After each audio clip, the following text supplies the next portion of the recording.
Last Thursday, Portuguese Prime Minister for Home Affairs Eduardo Cabrita chaired an informal video conference between European Union ministers for Home Affairs.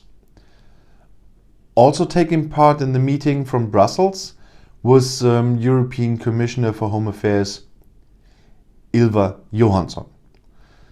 The agenda for the meeting included a discussion on the European Commission proposal on the new Pact on Migration and Asylum, where there was an analysis of the external dimension of migration, cooperation with neighbouring countries, the coordinated management of migratory flows in the countries of origin and transit, as well as the opening up of legal migration channels. At the press conference after the meeting, the Minister for Home Affairs mentioned that there had also been a debate on the need to set regulations based on European solidarity values. The Portuguese presidency will be working on 3 political and technical dimensions there. The external dimension of migratory policies, based on the principle that migration is a common challenge for Europe that should include dialogue with third countries of origin and third countries of transit, reinforcing cooperation for development, the prevention of hazardous journeys and irregular crossings, and investment in legal migration routes. Controls on the external borders of the European Union, particularly through Frontex, which implies the reinforcement of human, financial and technological resources. The balance between the principles of responsibility and solidarity in all member states in order to respond to migratory challenges. Migration is a natural phenomenon in the relationship between peoples in the history of Europe and should be managed in a coordinated manner, said Eduardo Cabrita, Portuguese Minister for Home Affairs.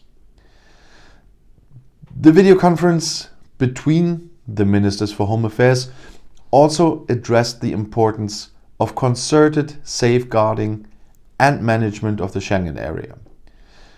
Minister Eduardo Cabrita believes that Schengen is one of the main achievements of the European project, and it is essential for the freedom of movement of people and workers, but also for the defense of the internal market.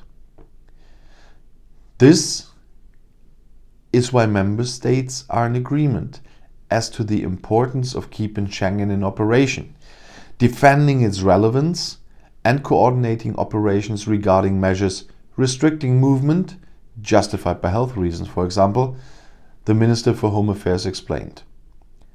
The 27 member states also discussed Europol's new mandate and its coordination with the police forces in each country.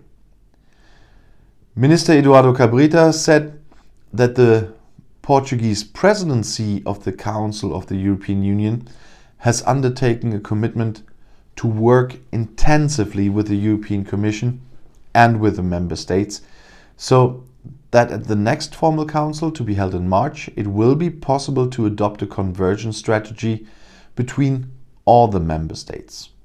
A jumbo council will also be prepared to be attended by the Ministers for Foreign Affairs and the Ministers for Home Affairs, with the aim of discussing the external dimensions of migration.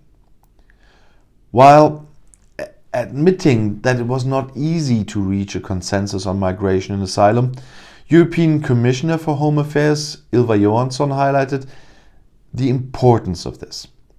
Johansson pointed to the difficulties related to the fact that the ministers have been unable to meet in person since the European Commission presented the new Pact on Migration and Asylum, and she went on to say that the debate on this topic will continue over the coming months and that the discussion at this meeting was very constructive, and the member states showed their willingness to continue the technical and political debate so that this dossier can proceed.